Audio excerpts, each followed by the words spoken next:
ያላችሁ ገዳዩ ይሄ ነው እያላችሁ ፕሊዝ በሰው ህመም ላይ ሌላ ህመም አትጨምሩ። ባካችሁ በሰው ሰዓት ላይ ነበሩ የተባሉ የተያዙ ሰዎችም ስላሉ ህግ እየተከታተለ ነው። ጉዳዩ በህግ ውስጥ ተይዟል። ገዳዮች ደግሞ የሳውዲ ሰላም ሰላም ፍትዋትን ክብራንን አመላ ዓለም ትርከውን የቻናሌ ቤተሰብ በብዘለኸሙ ሰላምኩም በዝሕ ተረፊ በለሌ ክብራት ተሕዋቴ እንግዲህ ለማዕንቱውን ብናይ ሓውና ብሬክስ ዘመሓላለፎ ብዛዕባ ናይ ሓውቴ ድራያ ማለት እዩ ዝወሎ ኣፍቲ መእተው ርኢኹም ወይኹም ሓው ቃቲልዎ ማሓዝኡ መባልዕቱ መሳቲቱ ሓው እዩ ቃቲልዎ እናበልኩም ኣብ ሶሻል ሚዲያ ፎቶኡ እናለጠፍኩም ሼር ትብሉ ዘለኹም መሲ ቤዛኻትኩም ዓገም ማሓዝኡ ይኾነን ቀቲልዎ ምን ከም ዝቀትሉ ከዓ እናተፃረየ እዩ ተጠርጠርቲ ክልተ ሰባት ብካሜራ ብጣፍቲ ቦታ ዝነበረ ክልተ ተጠርጠርቲ ብካሜራ ተራእዮም ተታሒዞም እዮም እሳቶም ደሞ ተሓቂ እናተናዘዙ እዮም ዝርከቡ ስለዚ እቲ ቀታሊ ብርግጽ ኣይተተሓዚ እስካብ ዝተሓዝ ግን ናይ ማሓዝኡ ፎቶ ብጣዕሚ ካብ ልቡ ዝፎቶ ልዕሊ ነብሱ ዝፎቶ ማሓዝኡ ቀቲልዎ እናበልኩም ኣብ ፍኦዱ ቲክቶክ ዩቲዩብ ፌስቡክ እናለጠፍኩም ኣብ ልዕሊ ሓዝን ኣይትወስኽላ ይብል ኣሎ ማለት እዩ ሓውና እዚ በእውነት ሶሻል ሚዲያ በስማም ኣነ ባዕሉ ኣብ ሶሻል ሚዲያ ርኤ ቪዲዮ ዝሰራሕ ኩሉ ኣለይና ብዛዕባ ንሱውን ንእሽተን ክብል እዩ ማለት እዩ እንታይ ደኣ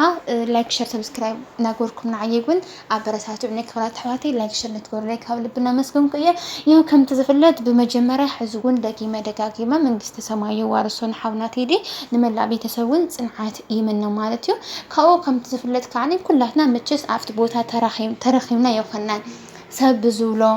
ኣብ ሶሻል ሚዲያ ስለዝረኣናዮ ዝቆልዓዚ ኣብ ሶሻል ሚዲያ ንፈልጥዎ ዶ ስለዚ ኣብ ሶሻል ሚዲያ ስለንፈልጡ ንሕና እውን ቪድዮ ንሰርሕ ብቲ ዘሎ ወቅታዊ ነገር እና ቪድዮ ንሰርሕ እምበይ ንሕና ወይ ቪድዮ መስርሒ ወይ ካልእ ስኢልና ይኾነና ምስቲ ዘሎ ወቅታዊ ነገር ክንሰርሕ ወይ ከዓ ቪድዮ ክሰርሕ ስለዝደለኹ እምበይ ካልእ ምንም ዝረኽቦ ጠቕሚ ነገር የለይና መብዛሕትኡ ክነሲ ንምንታይ ኣኸ ሽዑ ቪድዮ ትለቂ ንምንታይ ኣኸ መሸቀጥ ትገብሩ ምናምን ትብላኒ ዘለኽን መሸቀጥ ጌርና ይኾነ እንታይ ደኣ ዝሓውና ኣብ ሶሻል ሚዲያ ንፈልጦ ብሶሻል ሚዲያ ቪድዮ ክሰርሕ ካለ ንፈልጥዎ ዶ ንሕና እውን ቪድዮ ሰሪሕና ዋላ ሓንቲ ዘጥፋእናዮ ነገር የለን ግን ትጥፋኣት ንሱ እንታይ እዩ ክብራት ኣሕዋተይ ብጣዕሚ ይቅርታ ክትገብሩለይ ዝደሊ ይቅርታ ክሓቶ ዝደሊ ማለት እዩ ኣብ ሶሻል ሚዲያ እዩ ዝፈልጦ ንዕኡ ሶሻል ሚዲያ ዝፈልጥዎ ደሞ ከምቲ ሓውና ብሬክስ ኣብቲ መእተው ዝበሎ ማለት እዩ ኒ ቴዲ ሓወይ ወይ ብባዓል ተገዝኡ ክንኻልእ ወደ ፍቂራ እያ ብመሓዝኡ ተቐቲሉ ብጓልዩ ተባኢሱ ተቐቲሉ ገለ ዝበሃል ዘሎ ሓሶት እዩ ብጣዕሚ ዝፈቶ መሓዝኡ ልዕሊ ነብሱ ዝፈቶ ዝስስዐሉ መሓዝኡ ፎቶኡ ኣብ እስክሪን እናለጠፍኩም እገለ ይቃትልዎ እናበልኩም ትዛረቡ ዘለኹም ዓገብ ኢልዎ ዶ ከምኡውን ያጎቶ ልጅ ወይ ከዓ ወዲ ሓውኡ ይቃትልዎ እናበልኩም ትዛረቡ ዘለኹም ቤዛኻትኩም ዓገብ ኢሉ እዩ እውነት እዛ ቪድዮ እዚኣ ኣነ እውን ሰሪሐላ እየ ምክንያቱ ሰራሕሉ ምክንያት ግን ኣነ ምስኡ ነይራ ወይ ከዓ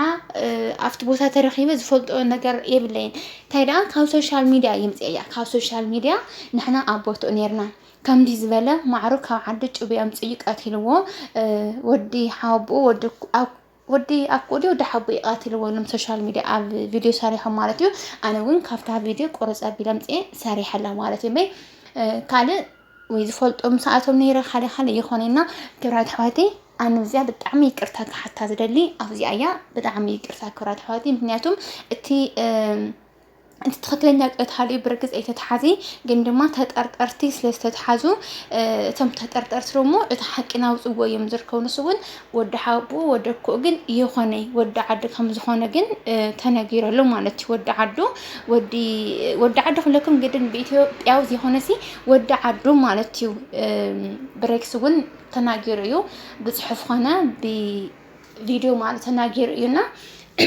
ያው መብዛሕትኡ ሰብ ግን ብወዲ ሓቡ ተቐቲሉ ማዕረ ካብ ዓዲ ጩቤ ኣምፅኦም ቀቲሎም ምናምን ናለ ቪድዮ ሰሪሖም ኣነ ብታ ቪድዮ ንሳ ስለዝሰራሕ ኩላ ርግፀኛ ዘይኮንኩ ሶሻል ሚዲያ ርኤ ለሰሪሓ ብጣዕሚ ጥፋኣት ተጥፊአ እያ ኣብዚኣ ይቅርታ ክትገብሩለይ ይፈቱ ማለት እዩ ክብራት ኣሕዋተይ ኣነ ንሰብ ንኸምህር ወይ ከዓኒ ጽفፍ زل حبرتنا نسرح دامبر كمزي عينت أوزاقاب نقربون كسرح هذا لنا دقعبت واي معري بتعمي يكرتا جوار ليوم مالتي كنياتهم تي زي جورا جيرو خنلو خلنا بتعمي ناي طفعات يومو كاوي كرتا زعب نقري لي يكرتا جوار لي أننا نملأ بيتسال صنعاتي من حزون دقي مدقاقيمة كم أول نحاونا تيدي من قست السماء يوارسو بتعمي زحزن زرو بما نمتقاتل بما نم ناتو موتي زحزن النازل لنا كبرات حواتي ያው ታቪዲ ዚአት መስል ኔራ ካኡኻኒ ንምታይ خبخم زي عن فيديو تسرحي بخال فيديو زي تسرحي حنت فيديو لتأكلي قلنا تبلاني وعسرت عسرة هنا حد خنسي كل يوم حدش نجرم زي فيديو تسرح خزي تايمو تطفعت زي أمن تايو زرزرو طفعت انتلي وكرمية دق عبيت وين نسخاتكم سلازخونكم بيت سمي طفعت تلينا كي طفعت خوين كرمية طفعت هيجن اتا ودكو يقتلوا زبل فيديو سنسرح خلا فيديو نسان بطعمي طفعتني ايه مكنياتهم على السوشيال ميديا سمع حود ايام صنبي انا نفط بوتا ترخيبه زرا حود سمع حود سلازين وراني كوم الى مثل السرح ورقصኛታት نفط بوتا نيرنا يلوم بفيديو ملكو سلازسرح ግን انا لخم اكيرت قاري صحافتا فيديو امصيا مالتينا طفعتي عاوز ايو أنا كبرات حواتي بتعمي زحزن زوال عزيزي سريحة كلوات إلو مزيو بحث يرو بك أمنم تدلي بوتا خيبة زحب زوح نقرنا تصبين هالو إن هالوا خمسي بمخان بتعمي حازيننا دق عبيت واي معري من جزي مسمان نمسلسي فقرك نخونا لنا مكنياتهم عرما كل جزي هي وتسي كونترات يعني أبسخدنا يوم مسمان نمخانا مسمان سلام فقري كنسب خلنا مالتي بوتيكينا قال 50 دقيقة بوتيكيدا قال 50 دقيقة كنياتو ما كومنت تصحفوا لي زلسي تبراوين دينيرو 50 دقيقة منها نالكم كومنت تصحفها مالتي بموتسي أين قالت وناس تقراوي خنا أم حراي خنا نصب بزي من متفقات بإلسا كموت خلو أي زحزن قندمو كاوز قرد عني وتحاني أم زموتو زي بإلسا بيوميتو كندي كعني وتحاني أم زموتو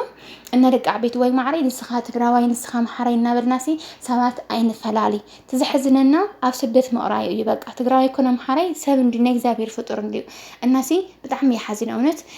تقرينو إبابنو منامن يالاتو كومنت متصفو فتاري ربونا يسأتشو مالتنا مفالقو ودتشي